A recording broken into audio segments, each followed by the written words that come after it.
Welcome to Noisecutter. We are caught up to current day on this episode of the Noisecutter Podcast. This one is a readout of the Noisecutter Newsletter available at noisecutter.substack.com. It was published on March 2nd, 2024, and it is today, March 3rd. So yesterday, we are caught up to current, and that's how we'll roll in the future. Podcast readouts will come out either day of or shortly thereafter publication of the newsletter. And then on the podcast, you'll also find additional content like interviews and discussions with folks who know more than I do on some of the issues that we cover here. So this one's a three-parter. Vice falls, Musk sues, and Boeing buys. Again, someday I'll be able to stop writing about Elon Musk and Boeing, but, that's not today. Here we go. So first, RIP Vice. I have a tough time with the story. On one hand, I've been a fan of Vice's content since maybe 2009, when I started encountering it while listlessly scrolling the internet in between or during law school classes. Their stuff was raw, edgy, and at least to me, far more accessible than what CNN, MSNBC, and the other major outlets were producing at the time. Their stuff about food was interesting. Their stuff about drugs I was never really into, but it was their conflict, global affairs, and politics coverage that, for me, satisfied an itch born from other outlets just never really going far enough. If you've ever found yourself pissed off that an interviewer left a seemingly obvious, if controversial, question on the table, right? Or off the table, I should say. Well, Vice journalists tended not to do that. It was game on, and I couldn't help but pay rapt attention. On the other hand, though, Vice was intensely problematic. The media world is no stranger to workplace sexual harassment, but, in true Vice style, they took even that to just another level. And you might say, what do we expect, really, from an outlet called Vice, of all things? But that's obviously no excuse. But the problems weren't always perhaps so expected, right? So a toxic workplace culture is one thing, but to think that a co-founder of a pretty clearly left-leaning media organization would go on to found the Proud Boys? Yeah, Gavin McInnes, that happened too. But none of this stopped companies like Disney, and yes, Disney, from seeking to buy Vice outright for billions of dollars, right? That acquisition deal didn't go through, but could you imagine? But that's just how hot Vice was at that time. Everybody wanted a piece of the action. And at its peak, Vice was valued north of $5 billion, hot on the heels of a massive equity investment from TPG, Texas Pacific Group, private equity firm. And yet, today, we're left to mourn the loss of some pretty special journalism as Vice ceased publication of its publishing operations last week. So that's Vice News and etc. Now, the question on everyone's mind is obvious, right? It's how the hell did we get here? From a multi-billion-dollar valuation to then the Chapter 11 of last year, and now to just closing up shop on publication. And luckily for me, I don't even have to try to explain it because there's other folks that have done it for me. And really here, I'm going to link you, and you have to go to either the show notes in this podcast episode, or you go over to noisecutter.substack.com, and you'll see this article in the archive there. And you'll see the links to the stories that I'm about to talk about right there. So you can click through and read. Now, the first place I'd recommend you go in is this article, right? Is an article in The Hollywood Reporter by a guy called Lachlan Cartwright. And that does a far better job than I've done here of detailing the history of Vice's rise and fall. It's scintillating, and it really, it's shocking, but it's a great top-down summary of the situation.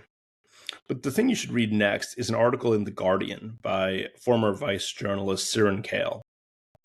It is pointed, to put it lightly, but her insider's details paint a picture that I think we've all sadly seen before, right? And that's founder starts company, convinces folks it's worth a lot of money, gets a ton of money, and that uses it for, purposes. And hint, it is not always the purposes directly aligned with growing the business to nearly the forward-looking valuation on the basis of which the money was actually raised. It reminds me of a story of another company. I think it also starts with a V, or maybe we. Anyway, yeah, this is one of those things where it sucks that it happened, but you also kind of knew it was going to happen. And for any number of reasons, it probably should have happened a while ago. It's tough, but it's the truth. If there's a takeaway from all this, it's for other larger media organizations grasping for relevance with millennial and Gen Z audiences. CNN, I'm looking at you. To take a page out of Vice's book. To sponsor the kind of edgy, go-there journalism that made Vice great, and execute it without a toxic workplace or financial chicanery. But I suppose that's easier said than done. All right. On to something brighter? No, not brighter. It's Noisecutter. Come on. And this one, it's come on, Elon. I never get tired of saying that.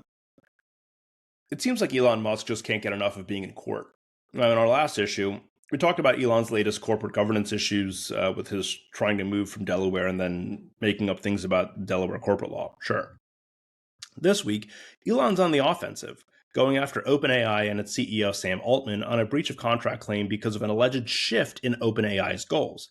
That is to say, from being more of a nonprofit to now focusing more on turning profits. And at the center of all this are OpenAI's dealings with Microsoft, which has provided significant funding to OpenAI's development of technologies like GPT-4, which is the engine behind ChatGPT. Now, on one hand, Elon kind of has a point. OpenAI, which Elon helped start, by the way, started off as a nonprofit. And it's maybe more than a little awkward when nonprofits develop for-profit subsidiaries, which is sort of now how OpenAI works. Now, on the other hand, developing AI technology is expensive, both in terms of technological resources and human capital. Microsoft has committed to investing billions into OpenAI. Hint, no, right? Now, there's a funny thing about the very idea of an AI nonprofit, though. The way AI exists and is being developed today, it is, at best, a tool that saves users time and money when performing certain tasks, like building a website or drafting marketing copy. Now, ask yourself this, are these tasks more consumer-oriented or business-oriented? And I'll give you a hint, it's the latter. The things that AI largely does right now are to help people do work better and faster, and whether rightfully or wrongfully, help businesses do more work with less people. Until AI can clean bathrooms or take the car for an oil change, I dare say the biggest impact will be as a service integrated into a business's offerings for its customers, right? Whether in the product or in the way in which the product is built. It may not be the entire use case, but it is overwhelmingly the biggest, at least as far as today. Now, let's look at other services designed for businesses. We've got, tax preparation, HR outsourcing, marketing, technology, and the list goes on. Now, how many of those are run as nonprofits? And that's few, if any. But there's sort of the rub. OpenAI's goal of developing AI tech as purely nonprofit was doomed from the start, because it's hard to get donors when the folks to your right and left are offering returns to investors. I think the folks at OpenAI either knew this from the jump or figured it out rather quickly, and they adapted accordingly. It's better that than, say, Chapter 11 or 7. But maybe none of that matters, because Elon's little suit alleges a breach of contract, and so your next logical question should be, what contract? It turns out the contract between that Sam Altman and OpenAI allegedly breached, between Sam and Elon, isn't something like an express and binding agreement executed by two or more parties. That is to say, what you normally think of as a contract in the business context. But rather, it was an email. And you can read it here. I've linked this in the show notes. Again, noisecutter.substack.com. Find this article, I'm reading this out, and there's a link. You can read it there. It is Exhibit 2 on page 40 of the document, the complaint, filed by Musk and, filed by his counsel. So, can an email be a contract, right? And shockingly, the answer isn't an outright no. Now, for the lawyers in my audience, you know exactly where I'm going with this. And for the non-lawyers, you'll get bored to sleep before we even get there. So I'm going to stick a pin in this for now.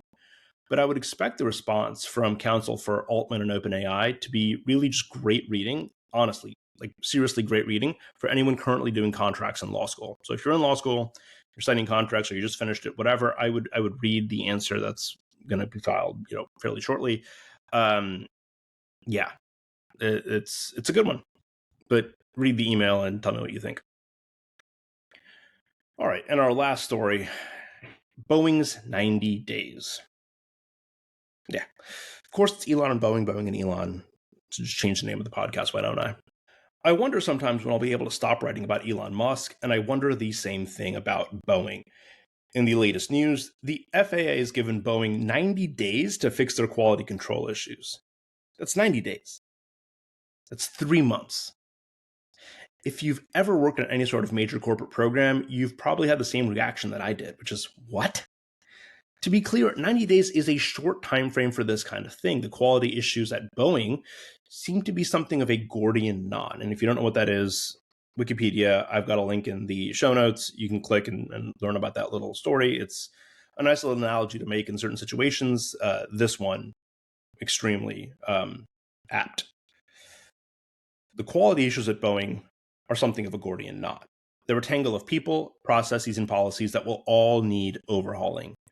90 days would be a reasonable time frame in which to conduct an investigation of the problems, but to take that through to solutions seems not just difficult, but like laughably so. Nevertheless, here we go. I like the Gordian knot analogy for Boeing's issues because of how the story ends. The Gordian knot story, the parable, maybe, right? That is to say, you don't try to solve the problem, you get rid of the problem. And in that story, Alexander the Great doesn't try to untangle this big ornery knot, but instead he cuts it in half with his sword, right? And for Boeing's door plug issue, there was a ton of finger pointing back and forth between Boeing and its fuselage construction vendor, Spirit Aerosystems. So how do you cut through this problem, right? Boeing said Spirit was to blame because of the faulty assembly, and then there were issues with inspecting Spirit's practices because they're located in Malaysia, and the list of issues or excuses just goes on and on and on. And so for Boeing, creating a proper vendor oversight program to govern their relationship with Spirit is a lot like trying to untangle and retie the Gordian knot, right?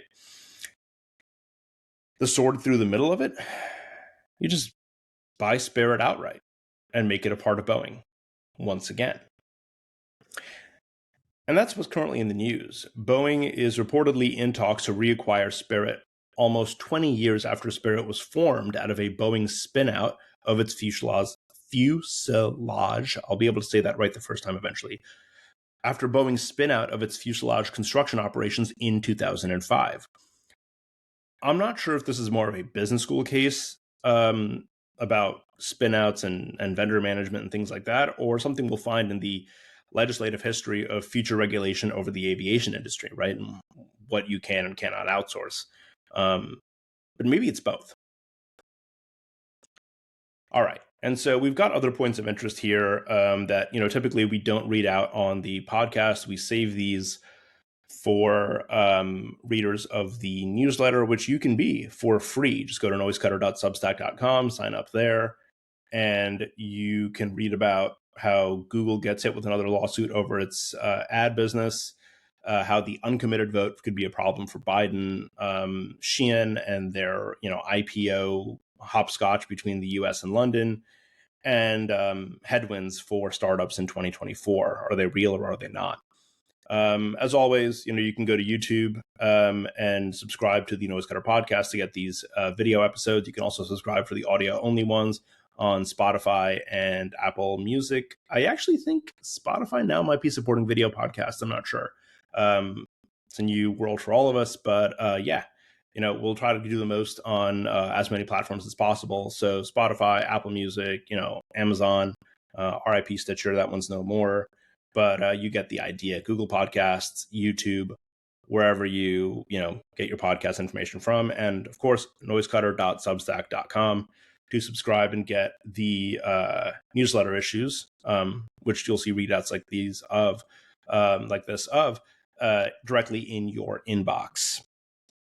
And socials. We're on Instagram. We'll start to be on TikTok more, and YouTube Shorts, I guess. So find us on there. We're either Noisecutter on most platforms, Noisecutter Media on Instagram, and until next time, I will see ya.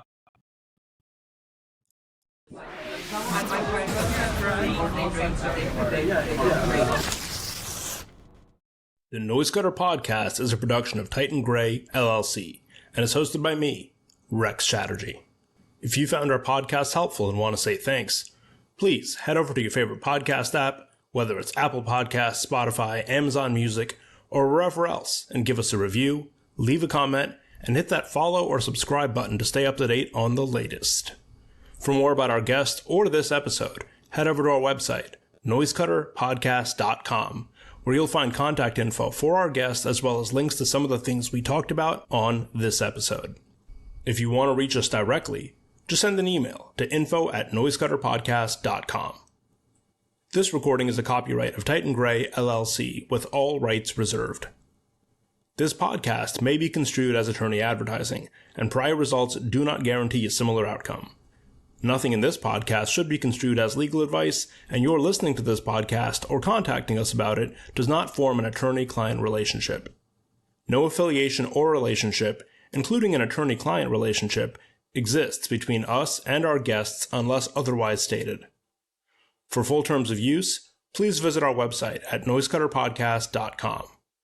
Thanks for listening, and we'll see you next time, here at Noisecutter.